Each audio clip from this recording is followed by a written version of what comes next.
Hey guys, Joe here. Happy Friday. So it's Friday. It's now a little after 5 o'clock. And I just want to say thanks to everyone, customers, but then also especially to our team, which we've already, obviously, I wouldn't just send a video out on YouTube or Facebook or whatever, and it's like, hey, I want to thank my employees. But really, we got rid of that word. It's really teammates, and everything's really been coming together really well. We celebrated a few milestones, I would want to say, this week. So number one is, as far as the number of orders that we were able to pump out this week, which is not going to sound impressive to a lot of people, but for us it was pretty damn good. So this week we hit 21. And it's been pretty awesome. So typically we were somewhere in the 8 to 10, 12-ish range, somewhere around there. So we basically more than, doubled that. So that's been pretty exciting. The other thing that happened is that we've been steadily bringing in new, team members. The newest of which is James. So James came in. He is we call it the packing position. It's basically once the panels are put together, he is the final one that puts in the post, the gates, things like that, and he does the final checks. And I knew from, just talking to him through the interview process and over the phone and everything else that not only did it fit our core values, but his natural tendencies and the type of person he is and everything else, it was just naturally suited for this role within the company. And he's very meticulous, checks everything like 2, 3, 4 times just to make sure it's correct. And he's just doing an overall awesome job. This was his very first week. And then there was actually a miscommunication on my part because I was thinking that he was starting the following the week, but I'm so glad that he came in because the orders, last minute orders and everything else started shooting in, and then he was able to the first few days was a little bit slower, so he was able to kind of get his his bearings. He's still training, obviously, because it's week 1, but doing an absolutely awesome job.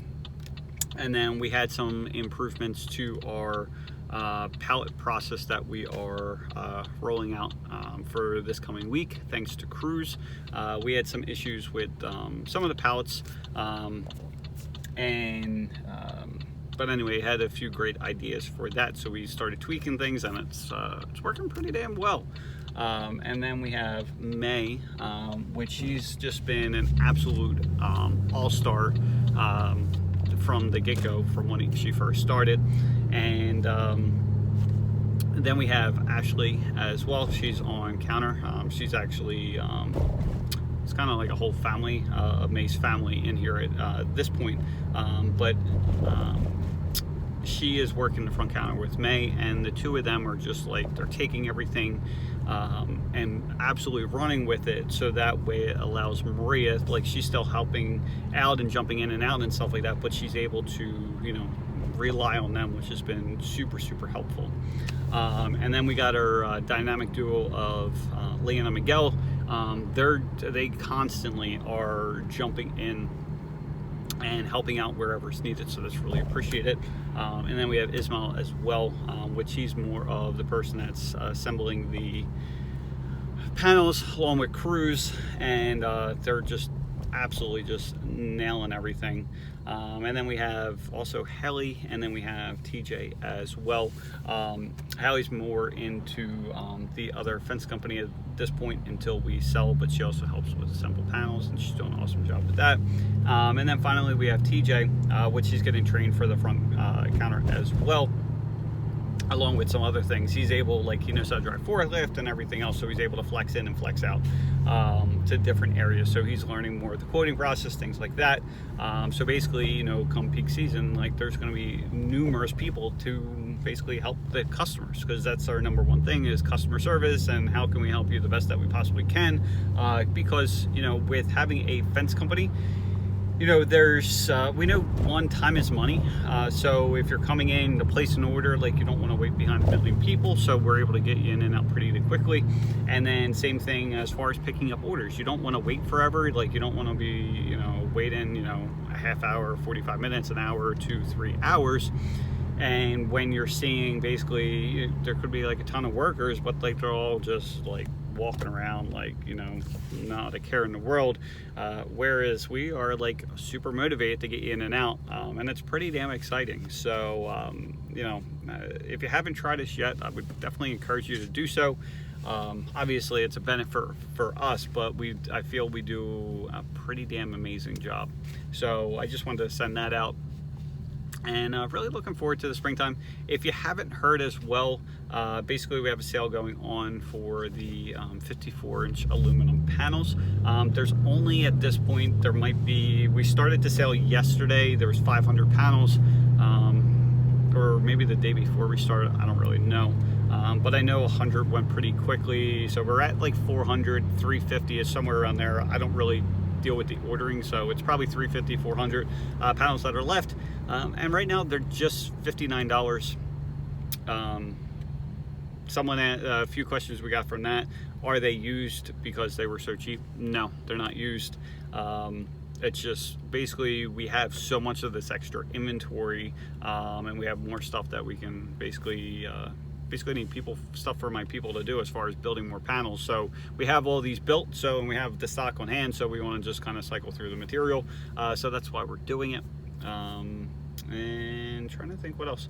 The vinyl's still $99 a panel. Now the one big thing that we're seeing across a lot of places is the 2x7. We use a 2x7 rail. It's Homeland material. The reason why we go with the material is just we really like it. It's a better quality than pretty much everything else out there, and we've tried several different brands. Even though this costs a little bit more, we still bring it in, and we still offer that just because I feel like it's the best product, dollar for dollar. With that being said, there's a lot of companies that are pushing a 1.5 by 5.5 inch rail, because there's been some crazy low specials because of it. And at first I'm like, it's of course I'd rather have a 2x7 rail compared to the 1.5 by 5.5. But like, just because I am a numbers person, I'm like, just for the hell of it, I was running like the volume. So like a 1.5 by 5.5 inch rail comes in at like, I think it's like 8, whereas a 2x7 is, 2x7 is 14, right? So basically what that equates to is, I think it was 60%, basically 60% bigger rail. And so you might be asking, like, why does it really matter if the rail is 60% bigger, right? So what you got to realize is that the rails are taking the brunt of all the stress within the fence, right? Because you have these rails, right? So the top and the bottom, and you got all these pickets, right? Well, there's 15 of these pickets. The total fence that we have compared to Home Depot, I've talked about in other videos, but basically our panels are 58 pounds compared to Home Depot and Lowe's, where they're only 42 pounds. The other thing is, ours is a true 6-foot tall fence. So if you're looking for additional privacy, everything else like that, most other companies are selling a 70-inch panel because it's a little bit cheaper for them to make, whereas we just sell a 72. And but Home Depot and Lowe's, well, I don't know, I honestly don't know about Home Depot, Lowe's, but Home Depot, it's a 68-inch tall fence. So they're marketing it as a 6-foot tall fence, but it's 5 foot 8 inches, right? It's kind of like a guy saying I'm 6 foot, but he's 5 foot 8. Like, no, dude, you're not 6 foot, right? And again, like, we do it because it's you feel like you should get what you're paying for, right? Even though whatever. So but that being said, you have all these pickets. At this point, it's probably, I didn't weigh the rails themselves to compare everything else, but you probably have somewhere around, if the whole thing's 58 pounds, you probably have about, I don't know, just say 45 pounds worth of rails, worth of pickets, right? Well, all those pickets along an 8-foot span, all that weight's being supported by these rails, right? And so what do you think's going to happen if you have, 70% more rail to hold all those pickets, right? Well, what ends up happening, and I tell my customers this from the installation side of things, is like, there's certain things we won't do because basically it would be good enough for us to get paid, but long term you're just going to be looking at issues, and like, we don't want that for you, right? So that's where, again, this is why we offer just the 2x7 rail, even though these other places are like this crazy dirt cheap price, but long term you know, the whole point of getting vinyl is because people don't want to deal with wood because of the maintenance and everything else. Well, if you have these flimsy rails, you're going to have issues. You know, it starts sagging in the center, and I've seen it where basically once it sags in the center, then the pickets start getting exposed and things like that. So then, like, when you have these heavy windstorms, like, the panels start blowing out, which is one, annoying, but two, if you have kids or you have a dog and you don't realize it, well, next thing you know, the dog is not in your yard. And if you're backed up to like a busy road or whatever else, like, that's not really a situation you want to deal with. So again, it might be a little bit cheaper. You might save, you know, for an average job, you might save like $200-300 bucks. But, you know, long term, if you're going to be at this house for 5, 10, 20 years or whatever it may be, do you really want to trust a rail that's 70% smaller than our standard heavy duty rail? So anyway, that's all I got for this week. I hope you guys enjoy your weekend, and have a great day. Bye.